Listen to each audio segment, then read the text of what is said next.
Welcome student. आज की हमारी मोहता कॉलेज की ऑनलाइन क्लासेज में आपका दिल से इस्तकबाल है। आज हम बीए पार्ट सेकंड के हमारे निशान में शामिल मौलाना अल्ताफ़ हुसैन हाली, हमारे आखिरी गज़ल गो शायर, जिनकी गज़लों की तसरीहात हम पढ़ने शुरू करने जा रहे हैं, उनकी शेर बा शेर आज हम तसरीह पढ़ेंगे और मुश्किल लफ्ज़ों के मानी जानेंगे। देखिए, हमारे निशान में इनकी पहली जो गज़ल है उससे हम शुरू करते हैं। इनकी पहली गज़ल है, पेश अज़ ज़हूर इश्क किसी का निशाना था। चलिए शुरू करते हैं गज़ल को। पहली गज़ल, पहला शेर, पेश अज़ ज़हूर इश्क किसी का निशाना था हुस्न मेज़बान कोई मेहमान ना था। लिखते हैं, हुस्न और इश्क दोनों एक दूसरे के लिए लाजिम व मलजूम हैं।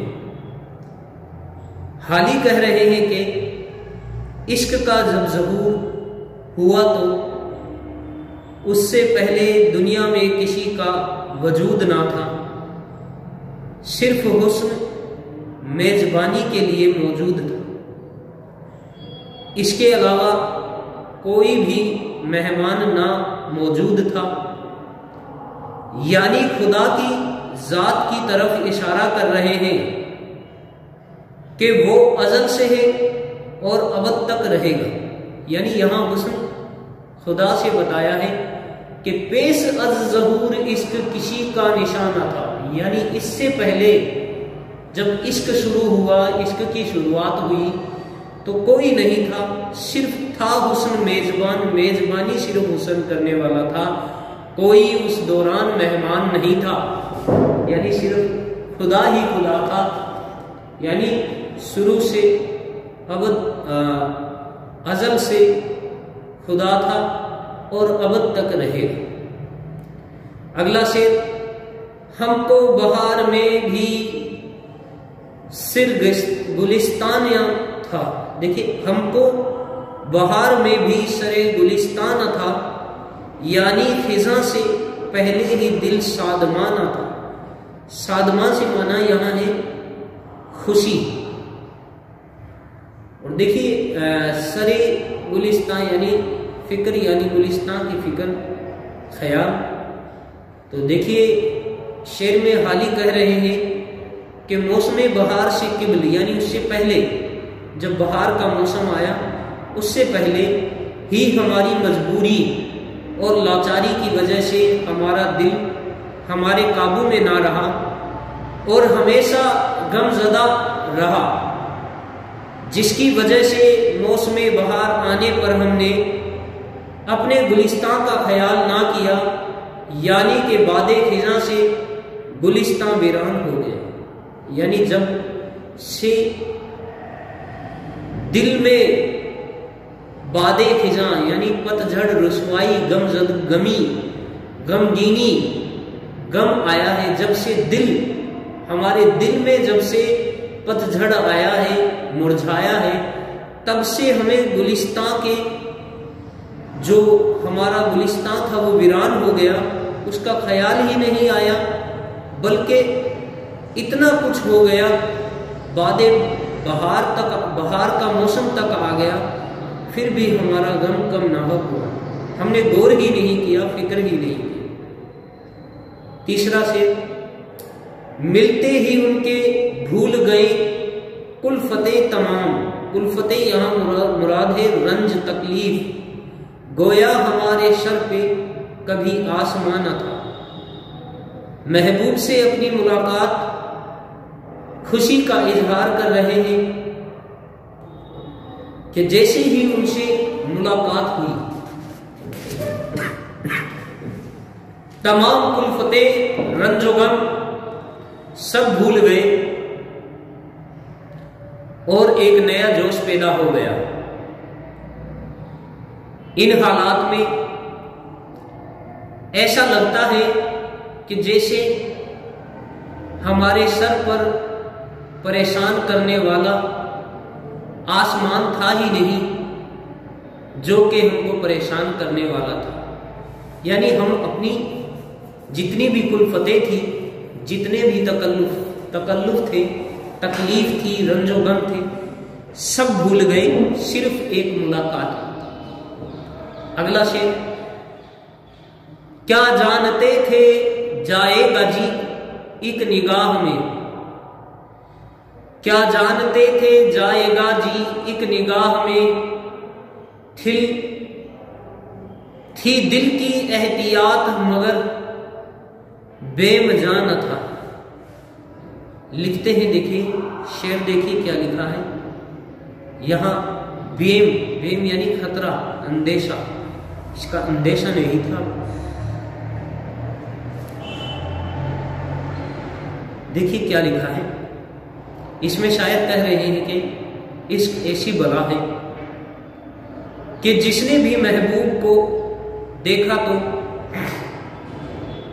एक ही निगाह में वो अपनी जान को, दिल को उसको दे बैठेगा। इसी वजह से हमने भी बड़ी एहतियात से काम लिया, मगर हमको ऐसा मालूम ना था, ऐसा अंदेशा ना था कि हम भी अपना दिल दे बैठेंगे। अगरचा हमारे दिल को किसी तरह का कोई खतरा ना था, यानी क्योंकि हमारे दिल को कोई खतरा ही नहीं था, कोई अंदेशा ही नहीं था कि हम भी ऐसा हुस्न देखकर दिल दे बैठेंगे। अगला शेर, सच है कि पास खातिर नाजुक अजाब है, नाजुक दिल का मुराद है, खातिर नाजुक, खातिर नाजुक यानी दिल की नाजुक दिल, और पास से यहां मुराद है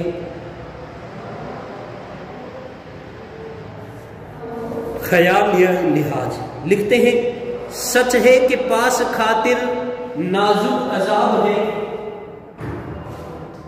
हाँ दिल को जब फिराग के वो मेहरबान था। फिराग से यहां मुराद है इत्मीनान, खुशी। लिखते हैं, देखिए फिर से शेर पढ़ रहा हूं, फिर से शेर पढ़ते हैं हम। अगला, सच है कि पास खातिर नाजुक अजाब है, था दिल को जब फिराग के वो मेहरबान था। यहां शायर कह रहे हैं कि जब हमारा दिल हर तरह से फारिग था, यानी इत्मीनान में था, तो उस वक्त किसी ने भी नजरे उल्फत नहीं डाली।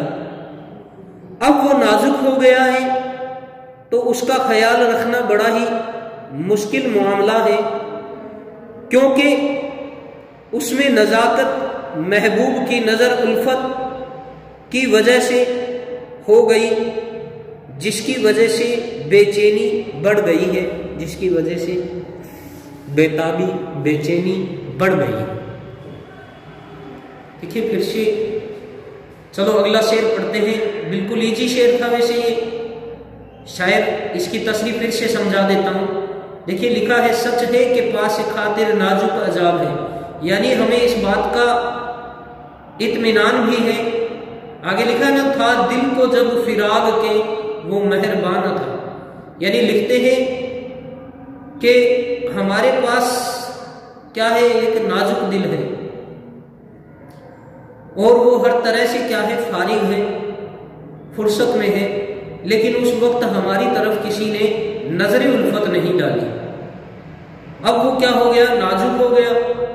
नाजुक होने की वजह से उसका ख्याल रखना पड़ता है, और वो भी बहुत मुश्किल मामला है, क्योंकि उसमें नजाकत महबूब की नजर उल्फत की वजह से हो गई है। यानी अब महबूब ने उस पर क्या है, नजर उल्फत कर दी है, इस वजह से वो नाजुक हो गया है, नाजुकी आ चुकी है, और जिसकी वजह से बेचैनी बढ़ गई है, यानी हमारी जो दिल की बेचैनी है वो बढ़ गई, डर लगने लगा। अगला शेर, कुछ मेरी बेखुदी से तुम्हारा ज़या नहीं, तुम जानना के बज़्म में एक खस्ता जाना था।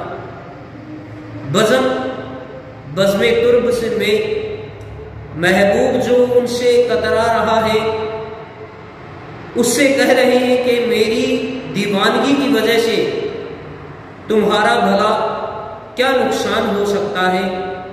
तुम तो बस ये तसव्वुर करके महफिल में रहना कि उस बज़्म में कोई घायल दिल वाला शख्स ही नहीं है और महफिल की रौनक बढ़ाना।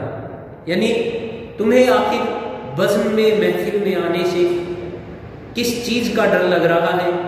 तुम महफिल में ज़रूर आना, सिर्फ दिल में ये ख्याल लेकर आना कि कोई घायल दिल या दिल पर जख्म खाया हुआ, गहरी चोट खाया हुआ दिल उस बज़्म, उस महफिल में मौजूद ही नहीं है। इस तरह का तसव्वुर लेकर आना, लेकिन आना ज़रूर, क्योंकि तुम्हारे आने से महफिल की रौनक बढ़ जाएगी। अगला शेर लिखते हैं, रात उनको बात बात पर सौ दिए जवाब, मुझको खुद अपनी जात से ऐसा गुमाना था। यहां हाली कह रहे हैं कि रात तो बड़ा अजीब मामला हो गया। महबूब से तकरार में मैंने उनका बराबर मुकाबला किया और जवाब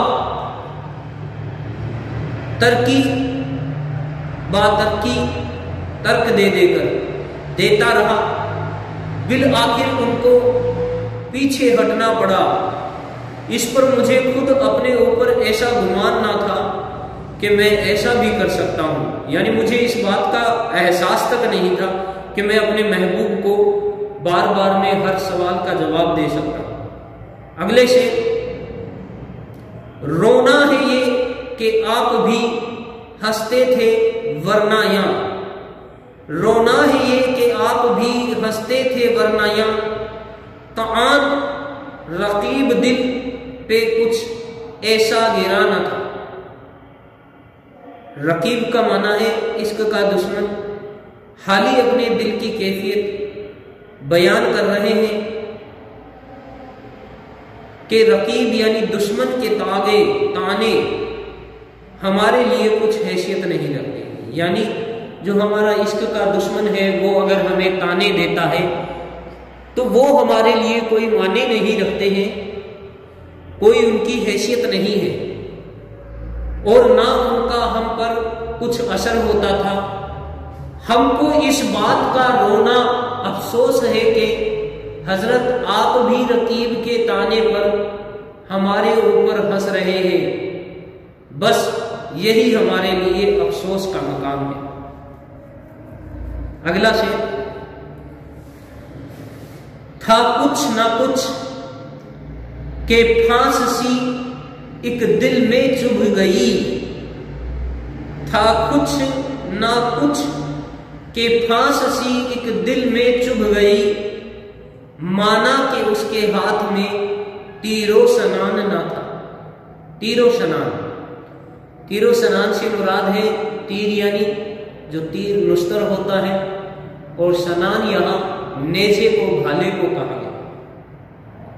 महबूब की बातें जो बड़ी ही सख्त थी और दिल में बैठ गई, जरूर उनमें कोई ऐसी बात हो गई जिससे दिल को एहसास हुआ कि अगरचा महबूब ने अपने हाथ में कोई हथियार ना ले रखा था, लेकिन फिर भी उसकी बातें हथियार से ज्यादा कारी जख्म दिल पर लगा गई। यानी फिर भी उन्होंने जो बातें की, उन्होंने जो हमें कहा, वो दिल को चीर कर नुस्तर का सा घाव, नेजे का सा घाव देकर चली गई। अगला शेर, बज़्म सुख्न में जी ना लगा अपना ज़ेनिहार, बज़्म सुख्न में जी ना लगा अपना ज़ेनिहार, शबे अंजुमन में हाली जादू बयान था। हाली महफिले सुखन से उकताकर कह रहे हैं कि वहां पर हमारा दिल बिल्कुल ना लगा, क्योंकि उस महफिल की रौनक हाली था, और जब हाली जैसा जादू बयान महफिल में ना हो तो फिर दिल कैसे लग सकता है। अगली गजल, गजल नंबर 2 लिखा है, संगे गिरा है राह में तमकीन यार का। यह संगे गिरा भारी पत्थर, तमकीन यार महबूब की शान से मुराद है। चलिए शुरू करते हैं गजल को। दूसरी गजल को लिखते हैं,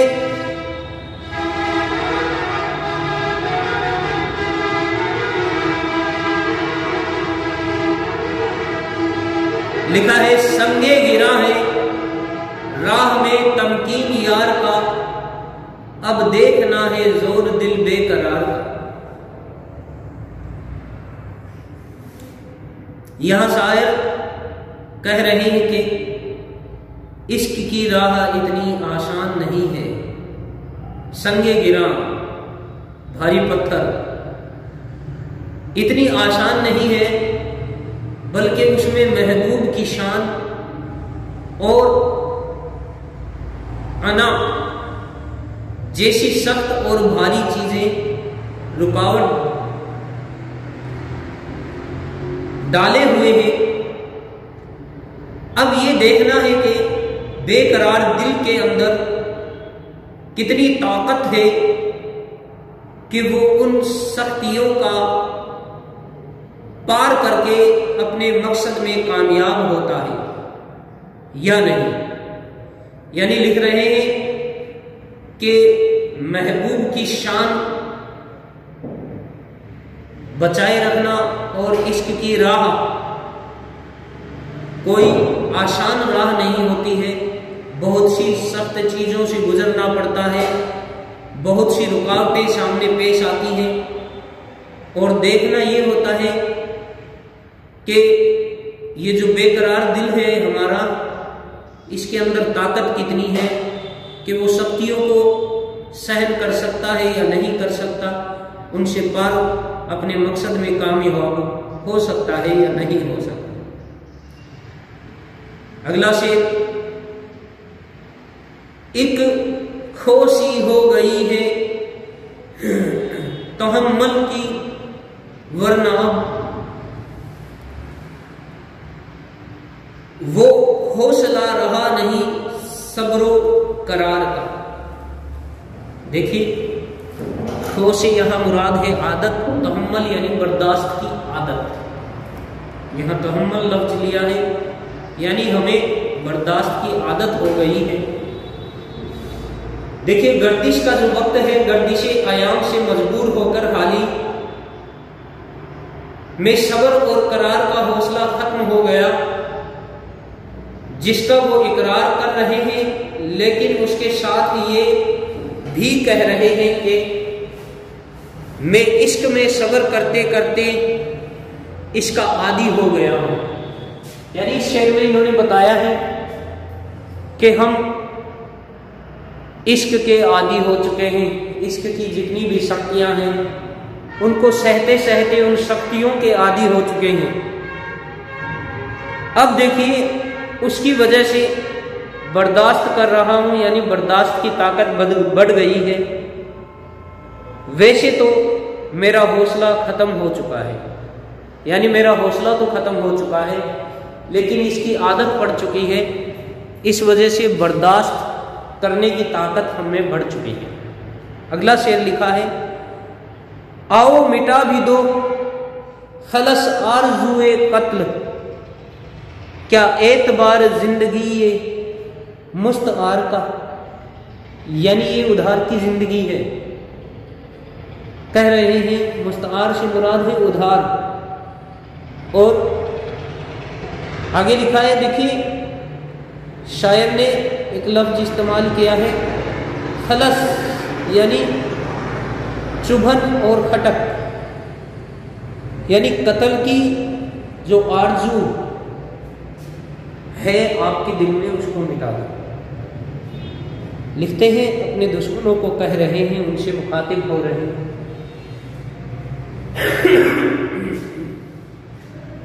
ए दुश्मनों आओ मुझे कत्ल करके अपनी दिली तमन्ना पूरी कर ली, ताकि तुमको सुकून मिल जाए, क्योंकि ये जिंदगी मुस्तआर उधार है, क्या जाने कब वापस ले ली जाए। इससे पहले कि वापसी का मुतालबा हो तुम अपनी आरजू को पूरा कर लो, यानी तुम अपनी जो जुस्तजू है, जो आरजू है, उसको पूरा कर लो।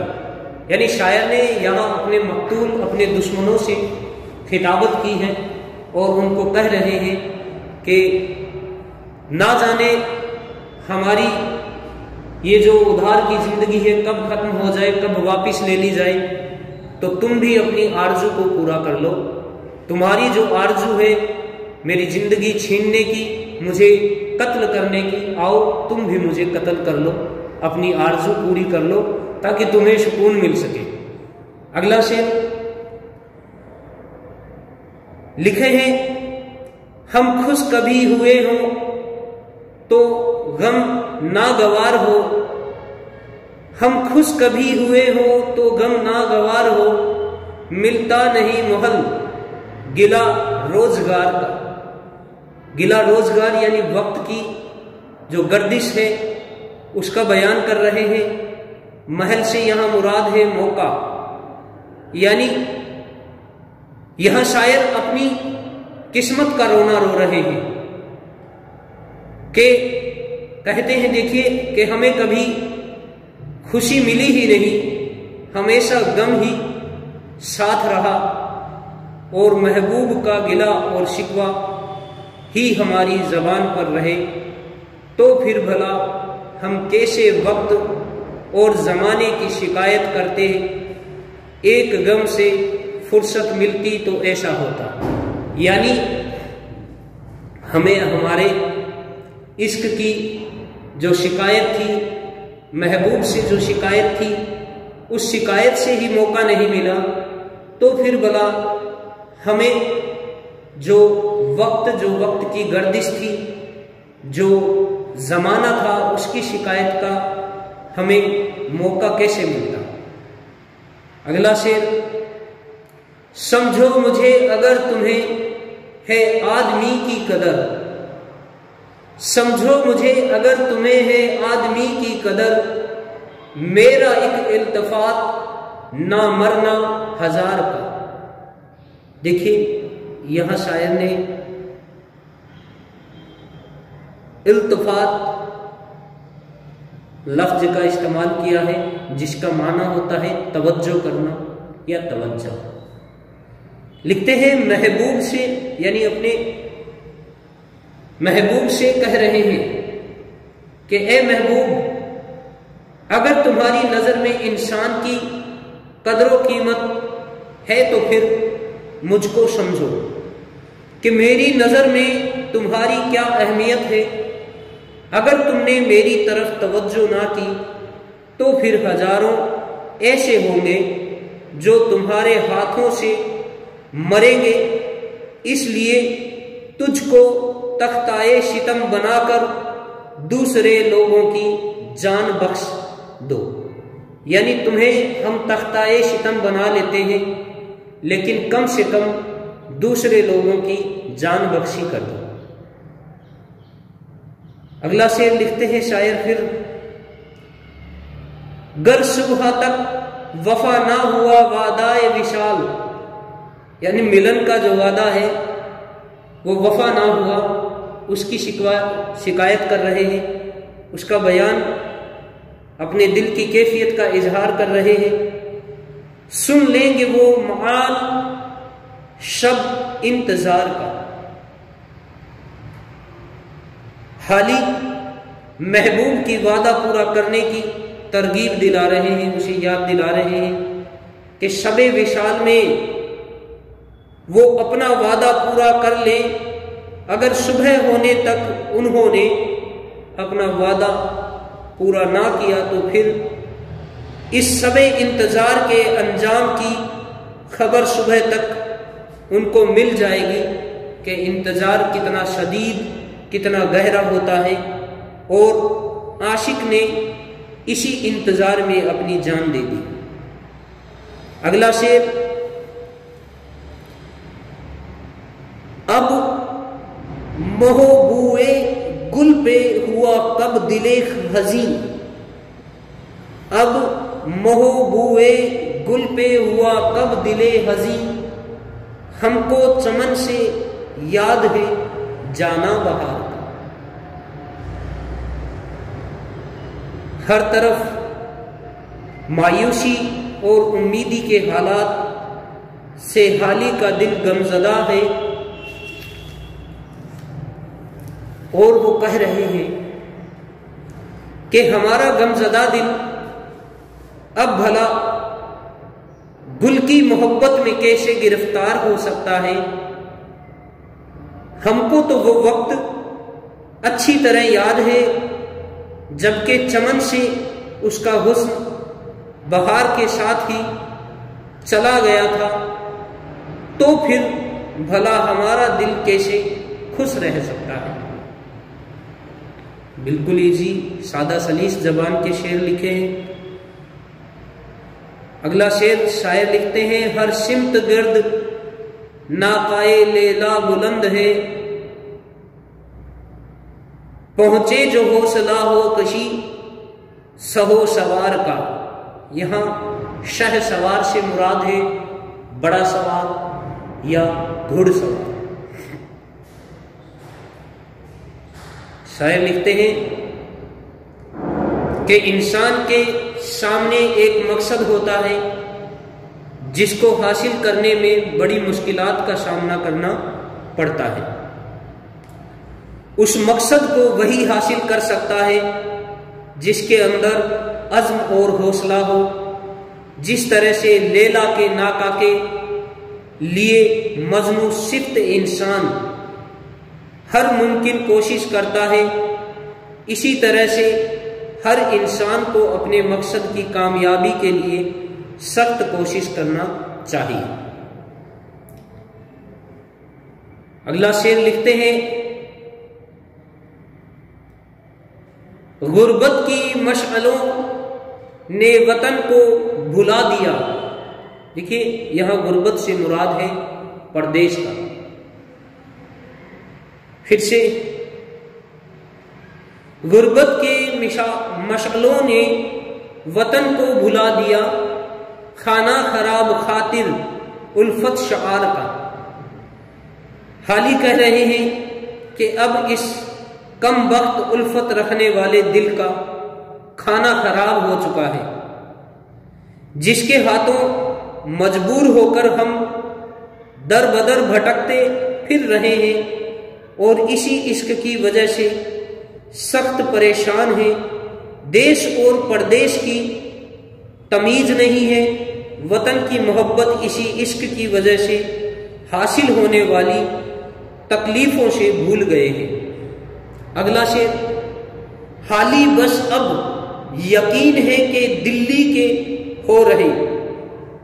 हाली बस अब यकीन है कि दिल्ली के हो रहे है, जर्रा जर्रा महर फिजा उस दयार का। शहर दहली की तारीफ में हाली कह रहे हैं कि उससे मिलने वाली बेपनाह मोहब्बत की वजह से अब हाली शहर दिल्ली के ही होकर रह गए हैं, क्योंकि जो उल्फत और मोहब्बत उनको इस दयार से मिली वो दूसरे दयार से ना मिल सकी। ये थी इनकी दो गज़लें। बाकी गज़लों की तशरीहात को हम कल पढ़ेंगे। बड़ी ही बेहतरीन अंदाज की गज़लें लिखी हैं और बिल्कुल साथ में इन्होंने अपने जो हालात ज़िंदगी है, वक्त के जो हालात हैं, उनका भी बयान, उस दौर के बयान को इसमें पसो पेश किया है। तो आगे का जो इसका बाकी हिस्सा है वो कल पढ़ेंगे।